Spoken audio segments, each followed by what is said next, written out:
Pendant 2 jours, la Principauté a été la capitale du football européen en accueillant jeudi et vendredi le tirage au sort de la Champions League et de l'Europa League. L'Europa League, compétition dans laquelle l'AS Monaco est engagée, elle connaît désormais ses futurs adversaires. Les joueurs de Leonardo Jardim ont hérité d'un groupe homogène avec Tottenham, Anderlecht et Qarabag. C'est une belle réponse pour tout le monde qui a dit que l'Europa League, c'est pas si intéressant quand la Champions League, c'est décevant. Là, vraiment, on a un groupe on peut dire Champions League, un groupe de Champions League avec Tottenham, Anderlecht et une équipe qu'on va découvrir. Donc, c'est bien, on va jouer à fond. L'ambition, évidemment, sortir du groupe, ça ne sera pas facile. Mais c'est un beau spectacle, on va donner un beau spectacle à nos supporters. On va tous faire pour aller plus loin. Tout faire pour aller le plus loin possible dans cette compétition, voilà l'objectif de l'AS Monaco. Elle retrouvera donc Anderlecht, 3e du dernier championnat de Belgique, Qarabag, un club azéri sur lequel Saint-Etienne avait buté l'an passé, et Tottenham, 5e de Première Ligue la saison dernière. Andrea Raggi et ses coéquipiers avaient d'ailleurs joué un match amical contre le club anglais en 2013. Les Monégasques avaient alors fait plier Tottenham 5-2.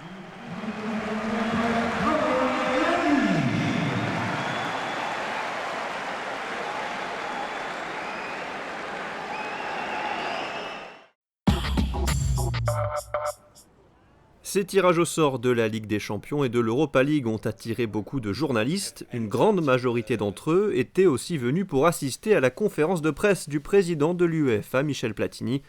L'ancien numéro 10 de l'équipe de France devait s'exprimer sur sa candidature à la présidence de la FIFA et sur les attaques dont il a été victime dans le cadre de cette candidature. Mais dès sa prise de parole, Michel Platini a mis les choses au clair. C'est ma 9e conférence de presse ici, 9e. Ce sera une conférence de presse, comme vous le savez tous, exclusivement UEFA, car ce n'est ni le lieu ni l'endroit pour parler de la FIFA. Les élections de la FIFA auront lieu dans 6 mois et je pense qu'on aura le temps d'en parler. Aujourd'hui, j'ai mon uniforme UEFA et ma casquette UEFA, et pas celle de candidat de la FIFA. Donc, je ne répondrai pas aux questions de la FIFA. Pas de questions sur la FIFA, donc, malgré les tentatives de relance de certains journalistes. À la fin de sa conférence de presse, Michel Platini a quand même compati. Pour conclure, je vais dire un mot. Je sais pourquoi vous étiez venu. Je sais que ce qui vous intéresse, c'est quelque chose d'autre. Je le sais, je suis profondément déçu, excusez-moi de ne pas avoir répondu à vos questions. Vainqueur de Valence mardi au stade Louis II, mais néanmoins éliminé de la Ligue des Champions, Monaco doit retrouver ses esprits avec la venue du Paris Saint-Germain ce dimanche dans le cadre de la 4e journée du championnat. Minés par des problèmes défensifs, les Monégasques n'ont enregistré qu'une victoire sur les 3 premières journées et n'ont pris que 5 points. Ils devront mettre de l'allant, de l'envie et de la folie pour tenter d'obtenir un résultat positif face au leader du championnat. Déjà, 4 points séparent les 2 équipes au classement. Notre objectif toujours, c'est gagner. L'année dernière, nous fait 2 matchs nuls. Je crois que Paris, c'est la meilleure équipe de France. C'est les candidats à gagner le championnat aussi. Pour ça, ce n'est pas un match facile. Mais pour notre maison, on va essayer de travailler bien pour essayer de faire un bon match et aussi un bon résultat. Déjà vainqueur du Trophée des Champions, le Paris Saint-Germain affiche une belle maîtrise à chacun de ses matchs. Une maîtrise qui permet aux Parisiens d'être invaincus en ce début de saison. 3 matchs, 3 victoires, dont 2 à l'extérieur, à Lille et à Montpellier.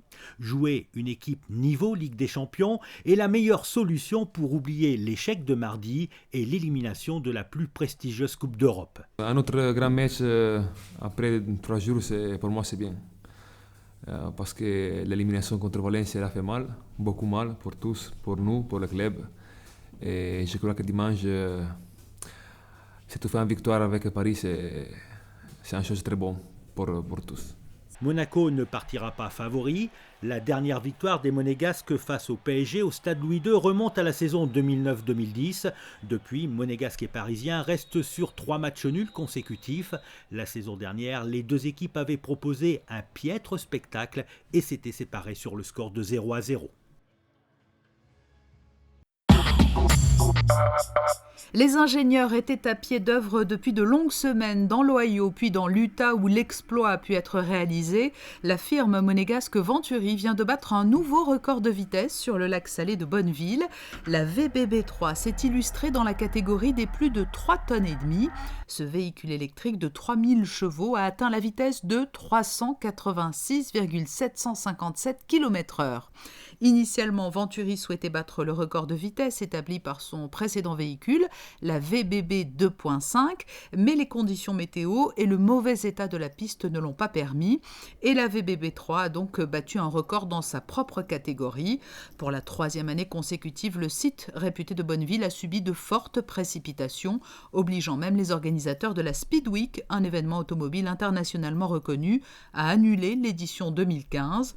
La piste était notamment trop bosselée. Le pilote de la VBB3, Roger Schreur, a passé de longues heures à l'arpenter kilomètre par kilomètre pour en déjouer tous les pièges. Les fortes vibrations enregistrées pendant les essais ont même entraîné la détérioration de plusieurs éléments mécaniques et électroniques.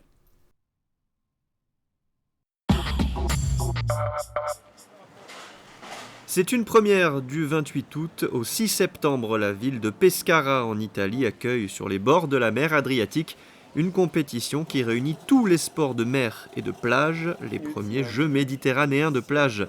Parmi les 17 disciplines représentées, l'aviron de mer, Mathias Raymond et Maxime Maillet défendront les couleurs de la principauté en 2 de couple. À Pescara, pas de course en ligne en rivière, mais un format assez particulier en mer.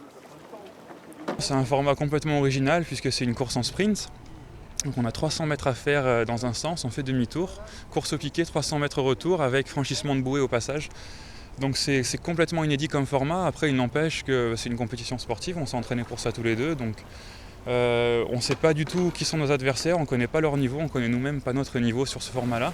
Donc ça va être d'autant plus rigolo et voilà, on va y aller sans aucune pression, on va faire course par course. Si on peut gagner une médaille, on la prendra.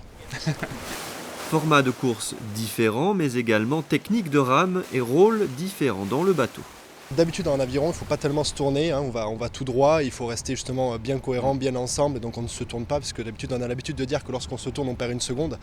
Mais là sur cette course-là, je vais avoir intérêt à me tourner pour pas justement prendre une bouée, et pour faire des demi-tours corrects, et voilà, donc je me tournerai beaucoup, j'essaierai de pousser fort derrière Mathias, et pour après donner des instructions pour tourner sur bâbord, sur tribord, voilà.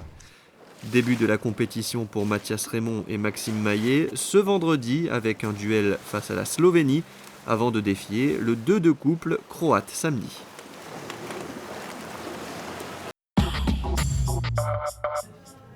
Bonsoir, une place s'il vous plaît.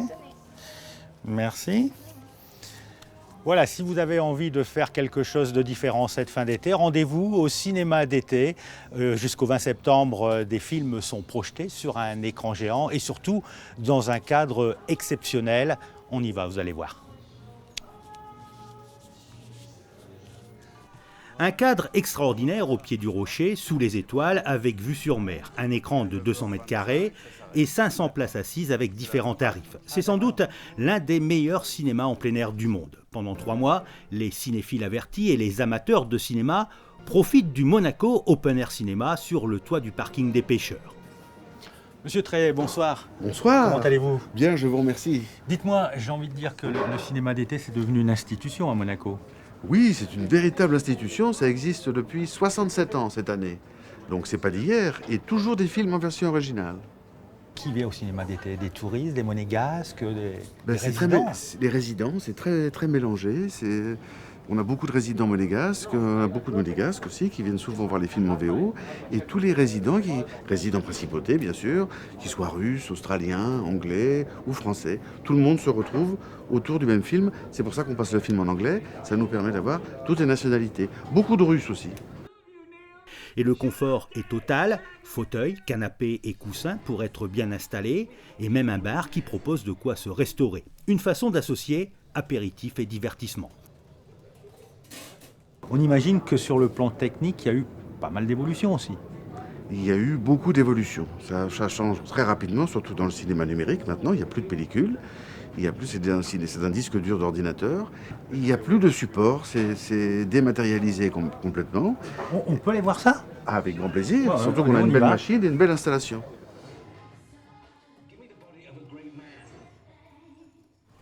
Bon, bienvenue dans la cabine.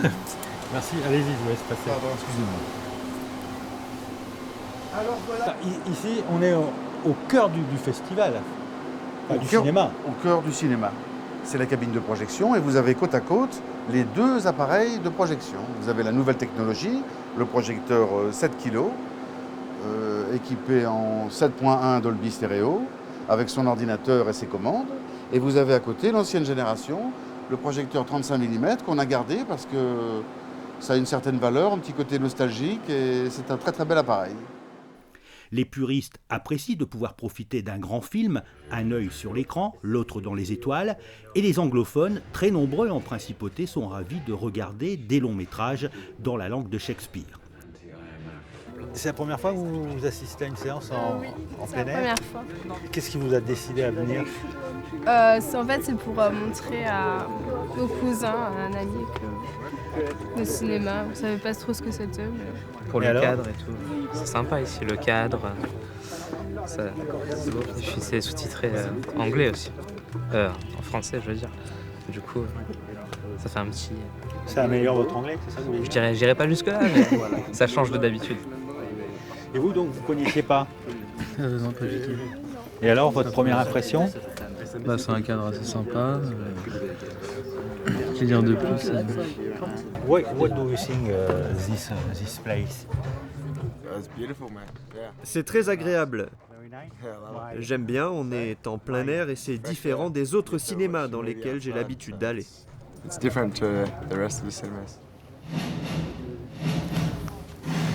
Bon, le film commence, alors je vous laisse. Passez une bonne soirée.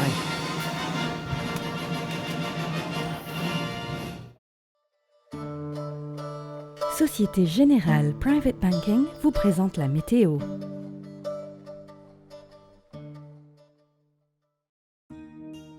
Voilà pour ce tour d'horizon de l'actualité en principauté. Découvrons ensemble les prévisions météo pour ce week-end et le début de semaine prochaine. Le temps sera mitigé mardi avec des apparitions irrégulières du soleil. La tendance sera orageuse en fin de journée avec un léger risque d'averse. Le soleil se fera encore hésitant dimanche. Les températures seront agréables avec un maximum de 26 degrés. Le temps sera assez ensoleillé en début de semaine sans pluie et un mercure proche des normales de saison. Et enfin mardi, retour du beau temps. Les températures seront stationnaires. Elles seront comprises entre 22 et 27 degrés.